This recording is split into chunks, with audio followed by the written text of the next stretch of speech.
No dia 18 de outubro foi aprovado na Assembleia da República um projeto de resolução que recomenda que o Governo inicie o procedimento junto do Conselho da União Europeia para que a Guarda Revolucionária Iraniana seja designada como uma organização terrorista. Este projeto de resolução foi aprovado com os votos a favor do PSD, do PS, do Chega, da Iniciativa Liberal, do LIVRE, do CDS, do PAN, a abstenção do Bloco de Esquerda e o voto contra do PCP.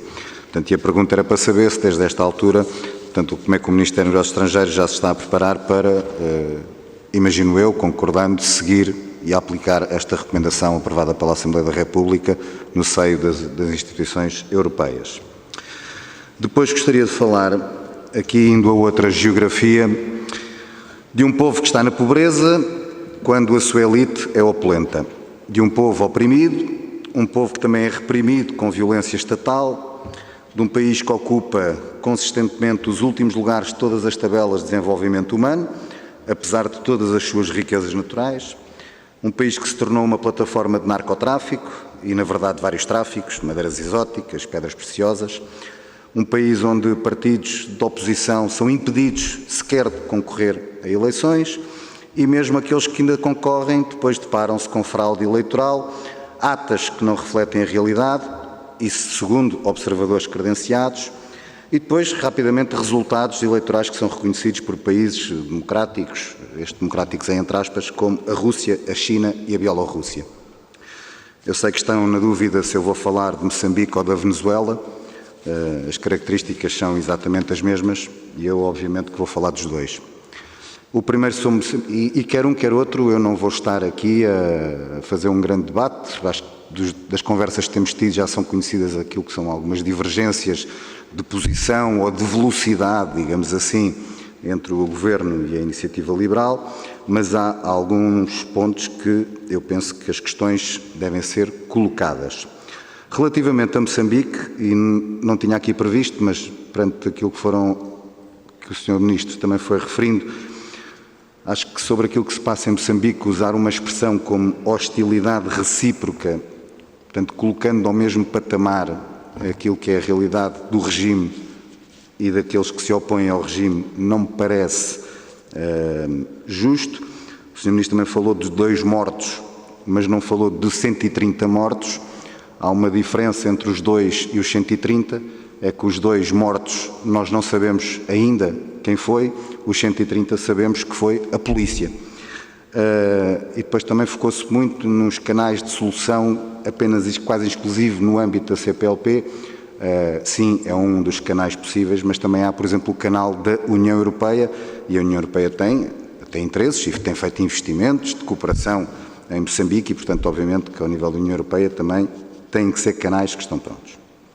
Mas estamos prestes a chegar ao dia 23 de dezembro. É a data prevista para que o Conselho Constitucional diga de sua justiça relativamente aos resultados eleitorais. Quer dizer, previsivelmente, a não ser que sejamos todos bastante surpreendidos, mas previsivelmente o Conselho Constitucional vai validar. E perante essa validação, há aqui 2 perguntas que eu quero deixar ao Governo. A primeira tem que ver com o reconhecimento,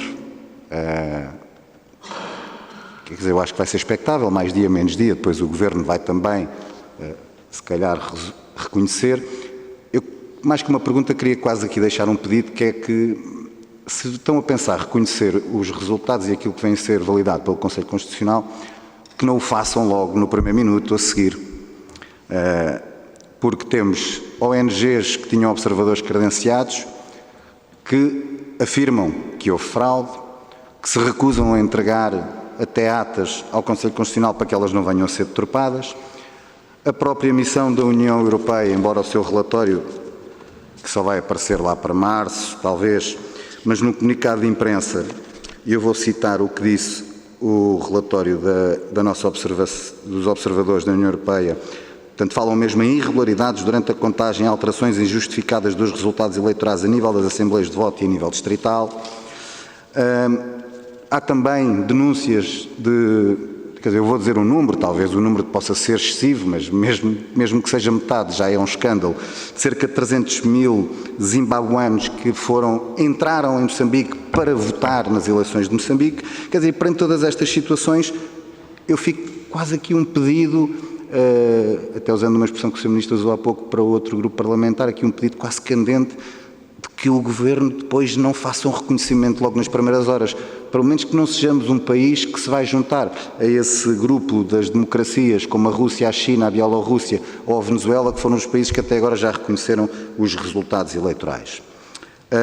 A segunda pergunta é que é expectável que haja uma escalada daquilo que temos visto da violência e dos protestos e não vai haver muita segurança nos próximos tempos em Moçambique. E, portanto, perante este cenário, eu gostava de saber se, em termos de auxílio à nossa comunidade que está em Moçambique, possíveis planos de evacuação para a nossa comunidade que está em Moçambique, dos nossos funcionários até de Estado que estão em Moçambique, para além da comunidade, querem recursos materiais, querem recursos humanos, se estamos preparados, porque a nossa comunidade é extensa, a dimensão da comunidade é grande e a dimensão do próprio território é grande. Portanto, é uma operação logística complexa.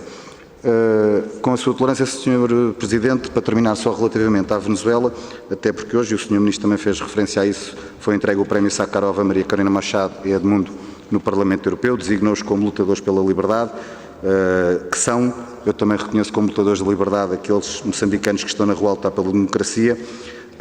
Apenas saber se aquelas declarações que foram, que a comunidade portuguesa, lusa, que vive na Venezuela, não gostou do nosso embaixador, se aquelas declarações são consequência de um alinhamento e de funções em que o Governo pediu ao embaixador para dizer à nossa população para ter uma posição neutral, do género tenham cuidado, não tenham opinião. Portanto, se isso foi uma consequência de diretrizes da tutela ou se foi apenas o Sr. Embaixador a ter um momento infeliz por proatividade. Muito obrigado. Muito obrigado, Sr. Deputado. Tem a palavra o Sr. Ministro. Bom, muito bem. Quanto à primeira questão que tinha a ver com a Guarda Revolucionária Iraniana, nós tomamos boa nota da recomendação e, como sempre, atuamos em concertação com os nossos parceiros europeus, coisa que vamos fazer, mas nós não ignoramos as recomendações que faz o Parlamento.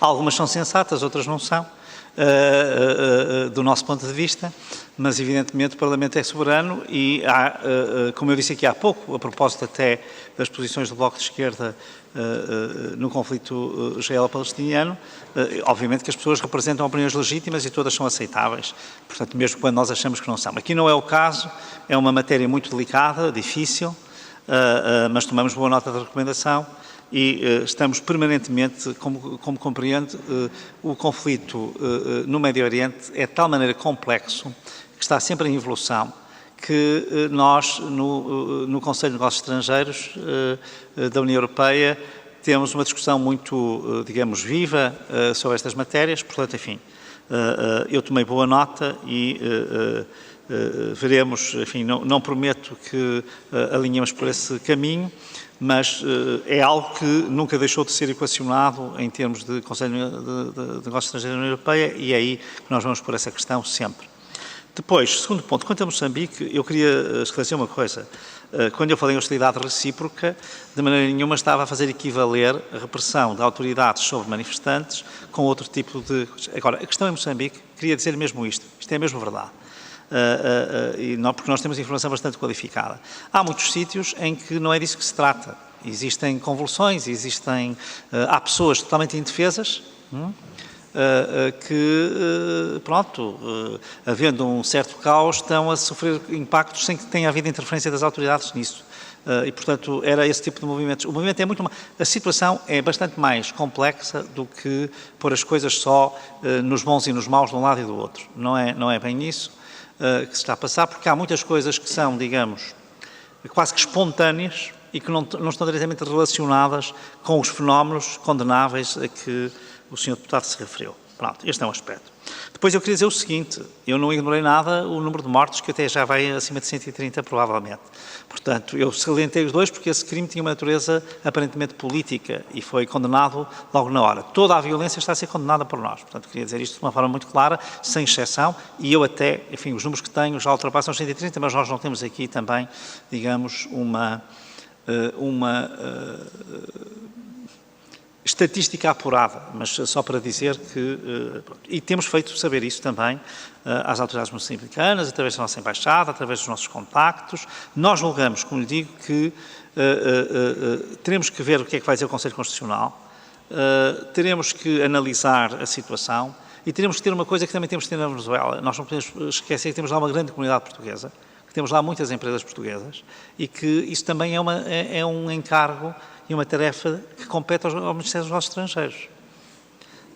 É sempre uma coisa que, por isso é que eu digo muitas vezes que a opinião é obviamente livre e a defesa de valores e de programas, até muitos deles em confronto, totalmente livre, mas estar à frente de um governo e estar à frente do Ministério dos Negócios Estrangeiros, no meu caso, não temos a mesma liberdade que tem uma ONG, por exemplo, que obviamente tem uma causa e está atrás dessa causa. Nós temos que olhar para interesses muito mais complexos.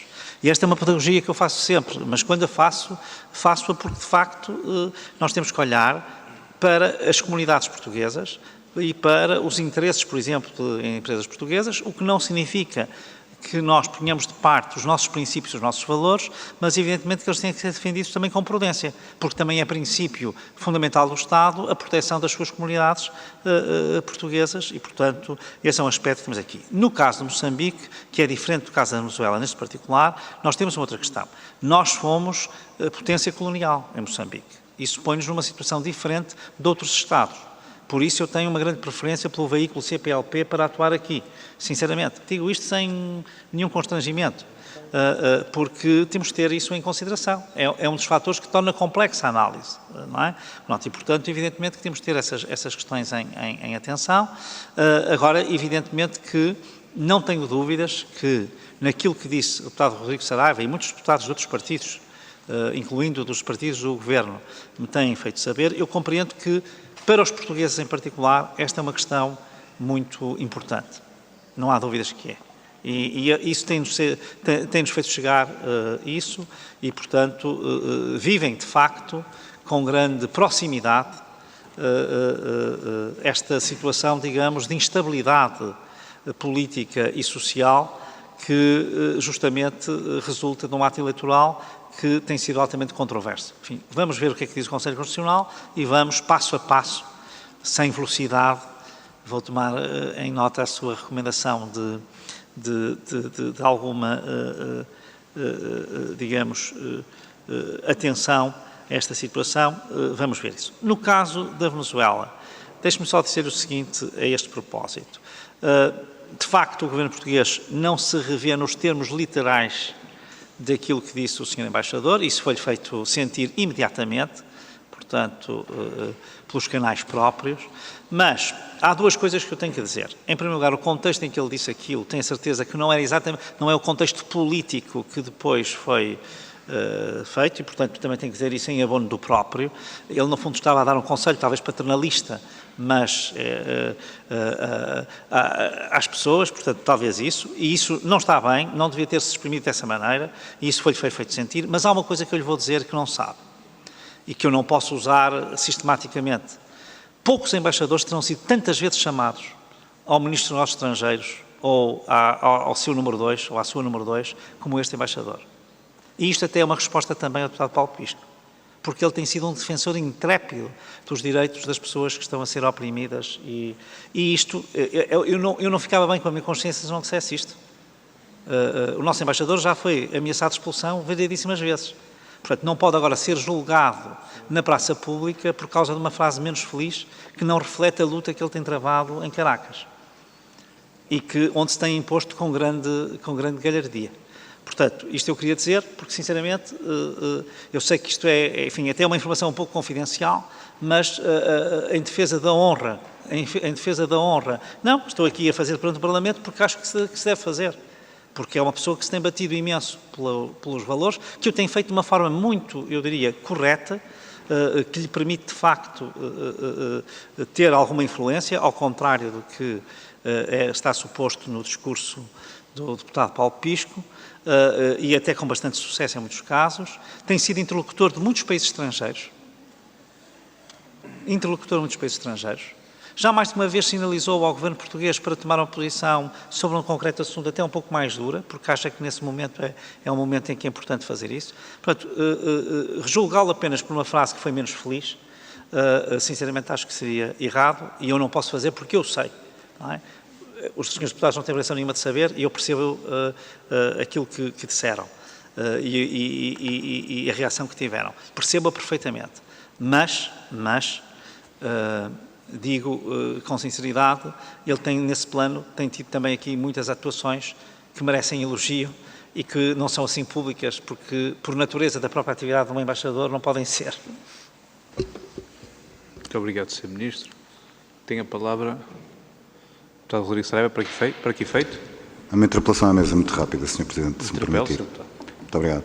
Nós somos sempre também muito céleres quando criticamos e apontamos o dedo, acho que também devemos ser céleres a enaltecer aquilo que são boas práticas e agradecer ao Sr. Ministro esta informação que nos deu relativamente ao Sr. Embaixador, ao nosso Embaixador na Venezuela, porque se isto é assim, são boas notícias que o nosso representante da nossa soberania junto à nossa comunidade na Venezuela está a ter uma boa prática e isso também é de enaltecer. Muito obrigado pela informação. Muito obrigado, Sr. Deputado.